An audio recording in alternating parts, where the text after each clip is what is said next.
Hello বন্ধুরা, প্রিয়া ইপসা কিচেনে তোমাদের সবাইকে স্বাগত। আজকে আমি করে দেখাচ্ছি ডিম ভাপা। আমার মতন করে বাড়িতে বানিয়ে গরম ভাতের সাথে খেয়ে দেখো, কখন যে এক থালা ভাত নিমেষের মধ্যে শেষ হয়ে যাবে বুঝতেই পারবে না। কেমন হয়েছে কমেন্টের মাধ্যমে জানিও। আমার নতুন বন্ধুদের কাছে অনুরোধ রইল, প্লিজ আমার চ্যানেলটিকে সাবস্ক্রাইব করে দিও। ডিম ভাপা করার জন্যে 6টা ডিম সেদ্ধ করে খোসা ছাড়িয়ে নিয়েছি। কি কি মশলা নিয়েছি দেখো: 2 চামচ সাদা সর্ষে, 2 চামচ কালো সর্ষে, 4-5টা কাঁচা লঙ্কা, আর নিয়েছি 8-9টা নারকেলের টুকরো। নারকেলের এই যে পেছনে খোসাটা আছে এটা আমি ছাড়িয়ে নিয়েছি। এই সবগুলোর একটা পেস্ট বানিয়ে নেব। পেস্টটা তৈরি হয়ে গেছে। এবারে টিফিন বক্সে পুরো পেস্টটা আমি ঢেলে দেব।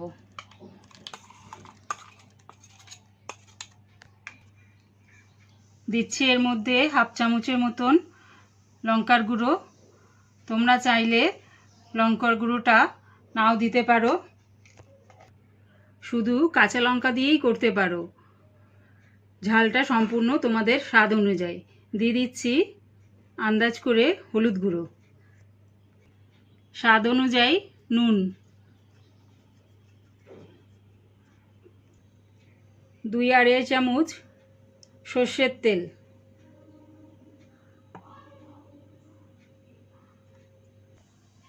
এই সবগুলো দিয়ে ভালো করে মিশিয়ে নেব।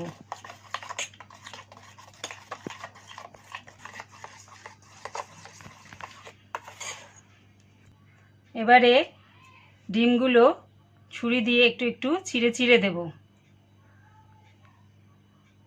তাহলে খুব সুন্দরভাবে গ্রেভিটা এর মধ্যে ঢুকে যাবে।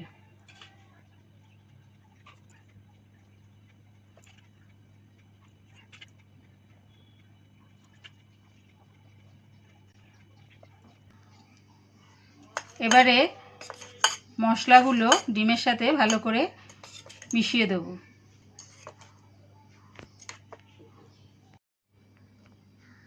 উপর থেকে কটা কাঁচা লঙ্কা দিয়ে দিচ্ছি।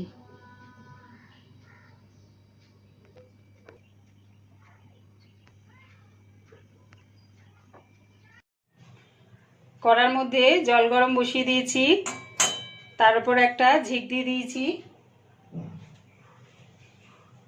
টিফিন বক্সটা ওই ঝিকের ওপর বসিয়ে দিলাম।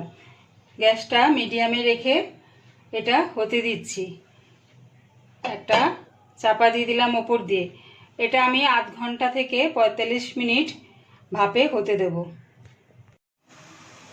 45 মিনিট হয়ে গেছে। ডিম ভাপাটা আমি 45 মিনিটের জন্য বসিয়ে রেখেছিলাম। এবার আমি গ্যাসটা অফ করে এটা ঠান্ডা হতে দেব। রেডি হয়ে গেছে ডিম ভাপা। আমার এই ডিম ভাপা রেসিপিটা পুরো দেখার জন্যে প্রিয়া ইপসা কিচেনের থেকে তোমাদের সবাইকে অনেক ভালোবাসা রইল। প্লিজ আমার চ্যানেলটিকে সাবস্ক্রাইব করে দিও, লাইক করে দিও, বন্ধু ও আত্মীয়দের মধ্যে শেয়ার করে দিও।